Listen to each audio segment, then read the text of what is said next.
Hey, everybody. We are live on LinkedIn. Welcome to the Adam Jackson Show, episode 11. Bet you didn't think we'd make it this far. I sure didn't. For those who haven't tuned in before, if you're new here, I'm Adam Jackson, tech CEO and active investor. I started this podcast a few months ago to give kind of frontline from the trenches, learnings, lessons learned, to share with other tech founders, people who work in tech, investors, that kind of thing. Hopefully the things that the potholes we step in can be helpful to others. But today is a very special episode for a few reasons. One, we're doing it live. It doesn't matter if we screw up. We don't edit these things anyway. And two, we have a very special guest. I'm going to introduce in a minute. And we're launching a new product. So here we're live in the Presidio in San Francisco from a place called the House of Web3. It is not on fire. The SEC hasn't chained up the doors.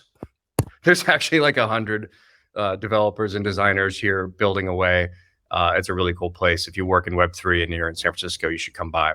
And so if you're watching live, thanks for tuning in. Go ahead and put your comments and questions in the comment section, and we'll try to get to them kind of here at the end.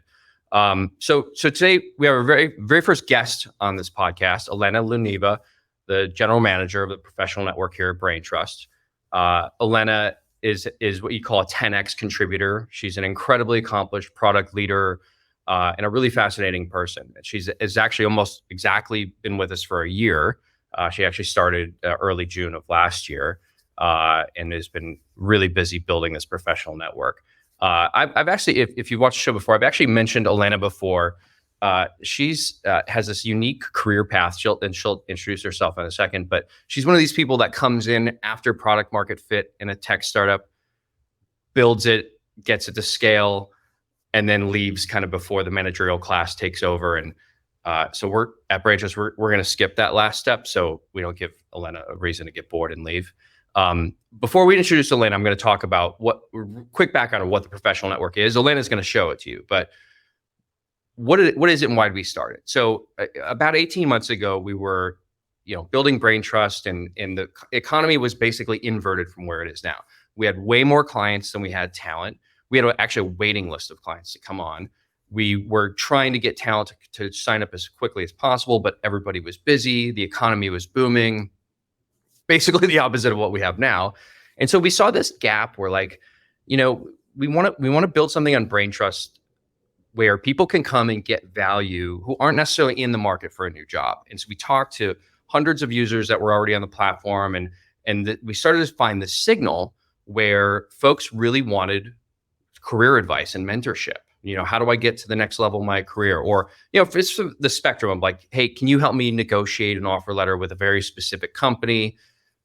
All the way up to like, hey, I'm junior in my career. I'm a junior marketing manager, say, and I want to be a CMO someday. Like, what are the 5 subway stops between me and getting there, right? So mentorship, right? And we actually found there's a lot of people later in their career who are actually excited to do that kind of stuff and help out and give back. And so we thought, well, if we build this and it's compelling, then we'll get lots more talent. And the talent will then, when they are ready to change careers or change jobs, they can plug right into the Braintrust jobs marketplace. And so it kind of makes the flywheel spin faster. And there's actually an added way that we're going to integrate the Braintrust native token into this. And that's not happening today. That'll be news for later. But that's essentially the origin story. But now I want to introduce Elena. Elena, can you say hi and give your background? Hi, everybody. Happy to be here. Thanks, Adam. Exciting to be the first guest. As Adam mentioned, I'm the general manager here at Braintrust. That's kind of been my career, really working with companies and thinking through what's next. What's that next business line? How do we look at the trends that are happening and make that a valuable piece of the business? So I started in New York at BlackRock, now one of the largest asset management companies. And that first project was building out risk reporting platforms. So before my team came in, it was armies of analysts working overnight to get this global data centralized, and then thousands of them carting physical reports to portfolio managers. So automating all of that. Then my husband and I, we moved from New York to San Francisco. We followed the wind. So we're also very avid outdoor enthusiasts. You can find us at Crissy Fields chasing container ships. So I'm always learning, not only professionally, but in my personal life as well. And so that brought me to Opentable. At Opentable, my favorite project was mobile payments. So think back to pre-COVID, every table didn't have a QR code, but showing up to a restaurant, having a nice meal, and just being able to leave. And for me, getting all that difficult mechanics behind the scenes, going to water bar to see how the servers tip out and then making that magic happen was great. I was able to take my dad out to dinner. He's used to, paying the bill, but instead I was able to take him out and do that magic behind the scenes and for us to just leave. So that was great. Next up, went to LiquidSpace, and there again, working on the future of work. So you see lots of people not in offices anymore, working from anywhere they want to, but getting that flexibility in rental, that ability to rent things from an hour up to 3 years is something that we were able to make happen, make that legal piece, that payments piece, that product piece happen. So fast forward to Nextdoor, kind of similar trends. And so excited to partner with Adam on building the future of careers. Amazing. Well, we're very lucky to have you. And I can't believe it. It's been a year now since we kind of thought of this idea, and here it is, going live to the general public. We've had thousands and thousands of people in the private beta, and it's been really interesting to see people getting value out of this. We could talk about it, but I'd love, Elena, can you kind of show us how it works? Yeah, absolutely. So let me switch to my screen. Can everybody see this? And just take you through an example of Alejandra. So in terms of using it, just log on to Braintrust, go to braintrust.com, sign up, navigate to the career help feed, and post your questions. So here's Alexandra. She is looking for other UX researchers, and she's looking to transition from academia to her first job in industry. Right away, she found community. She found Cara Abena, who offered one-on-one help so that she can go through that transition experience. Another example is Yahia. We have a lot of freelancers and people working their own way, whether it's fractional executives or freelancers, and just thinking through, how do people think about an emergency fund, especially in this current marketplace? What about unexpected expenses? And so right away, people responded to how they work on things, how they think about financial planning. And so they were able to help out Yahia. Similar to Frank. So as you all know, AI is a thing. So he asked, how do you use ChatGPT? How do you use it within your product, within your area? So Emma responded, several others responded. And then you can also see one of the responses was from a person who was applying to a job within the network. And so he not only showed others how to affect change, how to use AI, but it's something that showed his skills, his managerial, his leadership, his communication skills to other people in the network. So go ahead, jump on Braintrust, post your questions, see how people are using the network. Awesome. I love when we get a live demo. That's most people are smart enough to not do that, but not us. And nice job. So I mean, we can talk about all the benefits and features and roadmap and stuff, but I think that stuff's it's pretty. I would encourage people to just go in, sign up, and start using it. Right? It's been today's the first day it's publicly available. I would love, I think more interesting, Elena, because you've had just this incredible career in product management and product leadership and building things, and you've seen real scale. I mean, in your past startups, I really love, the Nextdoor example, where people are using, people come in and are using it unexpectedly. Like, can you first like talk a little bit about like what's like the most interesting thing you learned when building the kind of commercial piece of Nextdoor out, and then we'll move back to ProfNet. Yeah, absolutely. So I've, like Adam, worked on several marketplaces, and usually it's been one type, so a restaurant or people in the business of space. With Nextdoor, the great piece was that there was a social network underneath. And so Nextdoor, for those not familiar, it's a social network for your neighborhood. But the opportunity there was, you had your neighbors, but you didn't have the agencies or the local businesses. So the ask was, okay, can we build a local business marketplace on top of the social network? So the great part was half of the marketplace was already there, all of the demand. The difficult and fun part was, how do you make it just as relevant for a plumber as for a coffee shop? So having that scale of the marketplace be built out on top of something that already exists. So some of the learnings were just taking the patterns from building marketplaces. The onboarding experience needs to work, the profile needs to work, and the fact that people are just busy. So someone building or fixing your roof is not going to have time making a beautiful website. So making it super easy is something that I definitely take through any role.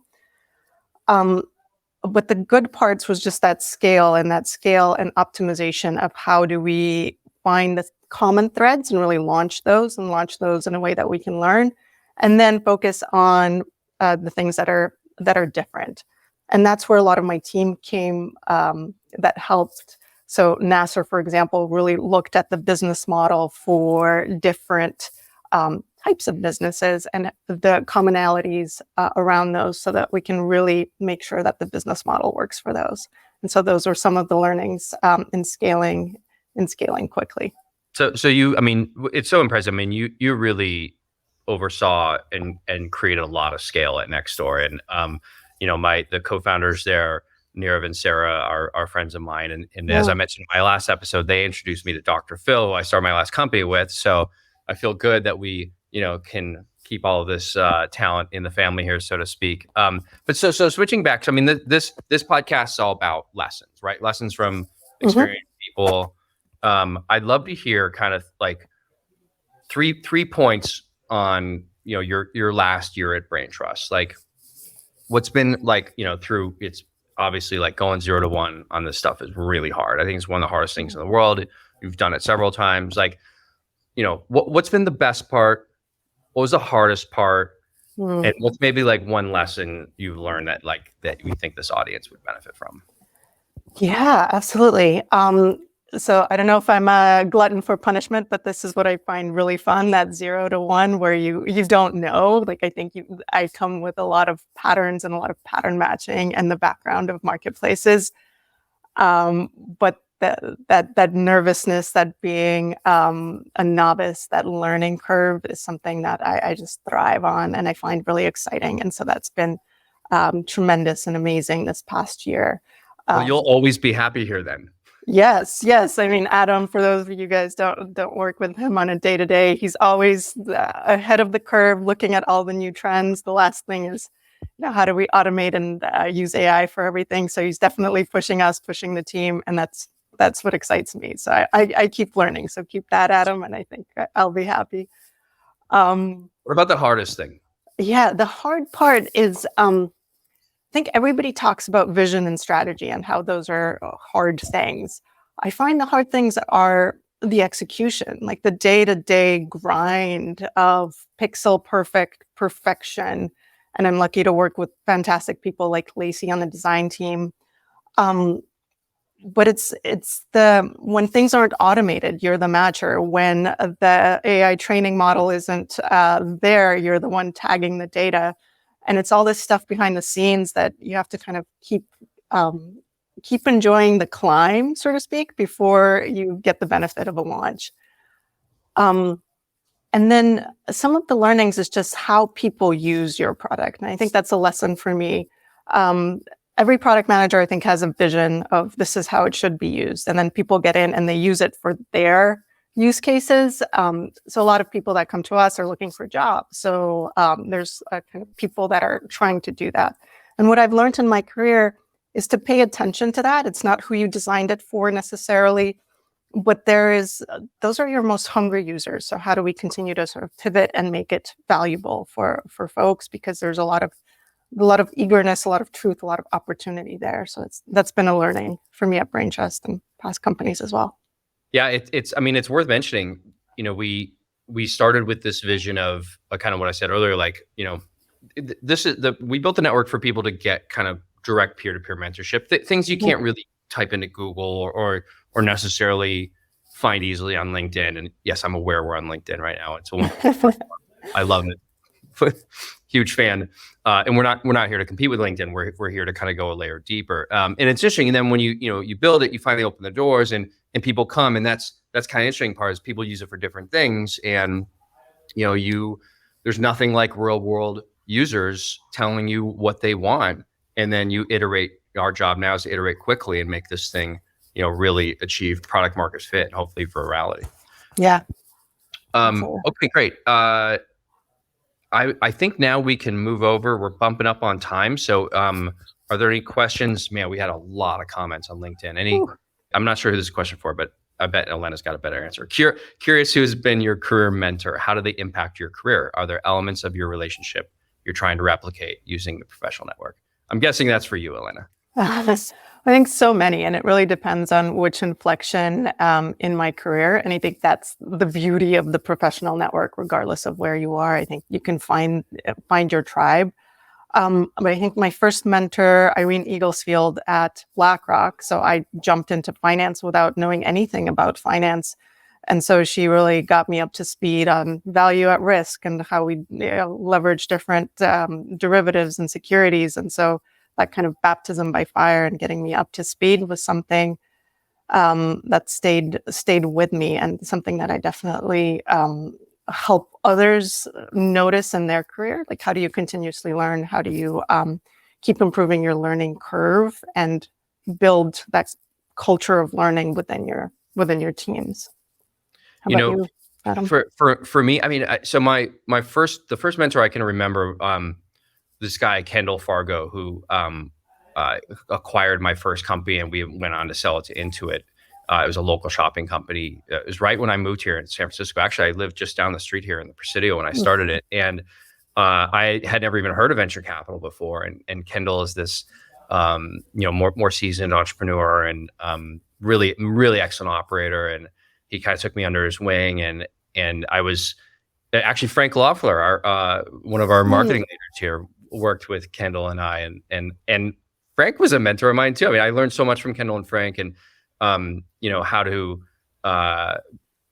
build great teams, and how to kind of, I'm a very passionate person, how to sort of like point that in the right direction, especially when you're in your early 20s, can be a little challenging. And then now, as a CEO and working on my fourth company, I really look to other CEOs that have, just accomplished mega ultra scale. I mean, people like, Daniel Ek at Spotify, or Brian Chesky at Airbnb, and, Mark Zuckerberg, who I've spent a little bit of time with him, but mostly just like watching interviews with him. He's like the most resilient guy I've ever heard of in my life, right? He's just been through everything and keeps pushing through, and then, wins jujitsu tournaments and stuff like that, which I am not going to do anytime soon. All right, here's another one here. We'll do maybe one or two more and we'll wrap up. What are the challenges you face doing this startup? I'll take a first swing at that one. Startups are just like nothing but challenges. Let me tell you, like, it is the least glorious job in the world. If you think there's some kind of like founder lifestyle that you're looking for, it's not. It's total shit 95% of the time. But if you're making progress toward building your vision, that's what keeps you getting out of bed. And our vision here has been to spread economic opportunity more evenly across the world. Talent is spread evenly across the world. Opportunity traditionally has been concentrated in places like California and New York. And so our job is to get people access to that opportunity all over the world. And that's better for the talent, but it's also better for the clients, right? It's better for everyone other than like the big markup expensive gatekeepers that Braintrust is disrupting. So the challenges are like telling the story, building the network in a scalable way, building products people want to use, and then once you've had product market fit, like we have, getting them to scale, right? You do things that don't scale when it's early, and then you got to just figure out how to get those things. And that's what we're going through now is a lot of this AI automation work to, we think we can, 10x the volume of this network, without increasing operating costs by much. So maybe Elena, do you want to take this last one from Lily, and then we'll wrap it up? Yeah, the question from Lily: how do you know when you found the right mentor? Any plans to create a matchmaking feature for mentees seeking experienced mentors? Great questions. I think a lot of it is about that chemistry and that pre-work and putting in what you want to get out of it. So whenever I work with mentees, starting with a targeted question of what are they trying to achieve, and then asking them to write it down, to put that to paper. So there's some level of accountability between both sides. And then through that first interaction, seeing if there's that chemistry or the want to continue to work together is something that's worked for me. In terms of matchmaking, a resounding yes. So right now we have a lot of actual intelligence of people, making sure that people get matched well. And then there's people for volunteering and just raising their hand and saying, hey, I'm a UX designer with 10 years of experience and I want to mentor a couple of folks. And so then we do that, a lot of that matchmaking, and people find each other. People see the contribution of others and seek them out. So that's already organically happening, and we're continuing to invest in how do we make that happen even better. I think is so interesting about the timing of this professional network, along with this explosion of AI technology, large language models. LLMs, GPT and Bard, they read the whole internet. They have no judgment whatsoever, and they just regurgitate back kind of what they read, right? And a lot of times it's nonsense, or what AI people call hallucination, which is just computers lying to you, confidently lying to you. We don't think that these LLMs, at least in their state today, are substitutes for real, what used to be done at the water cooler, kind of peer-to-peer mentorship and help, right? Like Bard doesn't know what it's like to have been a product leader for 20 years, right? Mm-hmm. It just doesn't. Maybe someday. And look, we're building our own LLM too, right? So of course, as the basic kind of knowledge, gets planted into the network, we'll have bots and that kind of thing that can help you kind of get started. But there is no replacement for human to human mentorship around upskilling and advancing your career. So that's a little sneak peek into how we're thinking about this. Our mission here is to have everyone in our community keep more of the value they create, find better jobs, advance their career. That's the mission of this network. So with that, I want to thank my very first guest, Elena. It's such a pleasure working with you. Thank you for your leadership on this professional network. And thanks to the whole Braintrust team, all the core teams that have been contributing to this, to get it where we are today. And, we're off to a great start and a long way to go. So thank you guys also for tuning in. I saw just tons of awesome questions here. We'll get to them either in the feed or I'll pick some out and have them on the next podcast. So thank you guys. Great to see you. Thank you, Adam.